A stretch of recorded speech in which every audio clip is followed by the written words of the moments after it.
Hello and welcome to Lavneesh sir की class.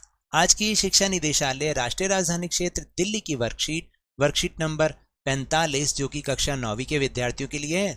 यह ली गई है सामाजिक विज्ञान के लोकतांत्रिक राजनीति विषय से, जिसमें हम पाठ लोकतंत्र क्या और लोकतंत्र क्यों की पुनरावृत्ति कर रहे हैं, और वो भी बहुविकल्पीय प्रश्नों के माध्यम से। तो चलिए जल्दी से शुरुआत करते हैं मेरे साथ और समझने की कोशिश करते हैं। नीचे लिखे स्रोत को पढ़कर उसके नीचे दिए गए गोलों को काला कीजिए, यानी कि सही उत्तर का चुनाव करके जो उसके सामने गोला दे रखा है उसको आपको काला करना है। तो सबसे पहले स्रोत को पढ़ते हैं और समझते हैं। चीन में यहाँ पर ये 1800 नहीं है, आप इसको ठीक कर लें, ये 1958 है। कितना है? 1958। चीन में 1958 से 1961 के दौरान पड़ा अकाल विश्व इतिहास का अब तक का सबसे भयावह अकाल था।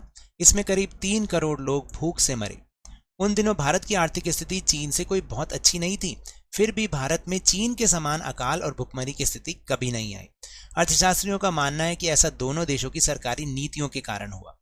भारत में लोकतांत्रिक व्यवस्था होने से भारत सरकार ने खाद्य सुरक्षा के मामले में जिस तरह से काम किया है वैसा करने की जरूरत चीनी सरकार ने भी महसूस नहीं की थी।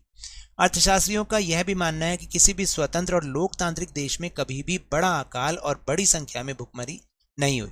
अगर चीन में भी बहुदलीय चुनावी व्यवस्था होती, विपक्षी दल होता और सरकार की आलोचना कर सकने वाली स्वतंत्र मीडिया होती, तो इतने सारे लोग भूख से नहीं मर सकते थे। तो ये था स्रोत। अब इस पर आधारित प्रश्नोत्तर। पहला प्रश्न है कि 1958 से 1961 के अकाल के कारण चीन में कितने लोगों की भूख से मृत्यु हुई? 3 करोड़, 5 करोड़, 7 करोड़ या 9 करोड़? तो सही उत्तर है 3 करोड़। तो आपने इसको काला करना है। तो इस तरह से आप इसको पेन या पेंसिल की सहायता से काला करेंगे। फिर इसके बाद है, इस स्थिति के बारे में अर्थशास्त्रियों का क्या मानना था? कि यह द्वितीय विश्व युद्ध का परिणाम था, कि यह दो देशों की भिन्न सरकारी नीतियों का परिणाम था, कि यह किसी आर्थिक महामारी का परिणाम था, या फिर किसी आर्थिक संकट का परिणाम था? तो सही उत्तर है कि यह दो देशों की भिन्न सरकारी नीतियों का परिणाम था। फिर तीसरा है कि किस कारण से भारत सरकार भुखमरी और अकाल का सामना बेहतर तरीके से कर पाई? नाजीवाद, तानाशाही, फांसीवाद या लोकतंत्र? सही उत्तर है लोकतंत्र। उसके बाद है प्रश्न नंबर 4, निम्न में से कौन सा लक्षण किसी लोकतांत्रिक सरकार का है? प्रेस की आजादी पर प्रतिबंध? नहीं। निष्क्रिय विपक्ष?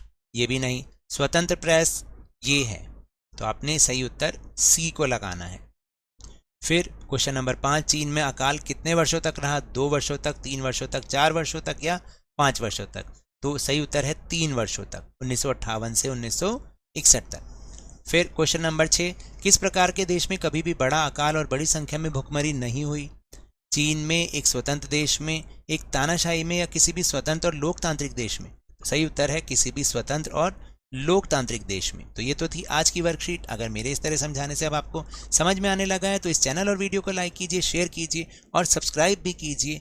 लेकिन याद रखिएगा, घर से बाहर निकलते समय, खासतौर से स्कूल जाते समय मास्क अवश्य लगाएं, और जब भी आपकी बारी आए कोरोना का टीकाकरण जरूर करवाएं, क्योंकि कोरोना को हराना है और जिंदगी को एक बार फिर से सुहाना बनाना है। इसी उम्मीद के साथ बहुत बहुत धन्यवाद।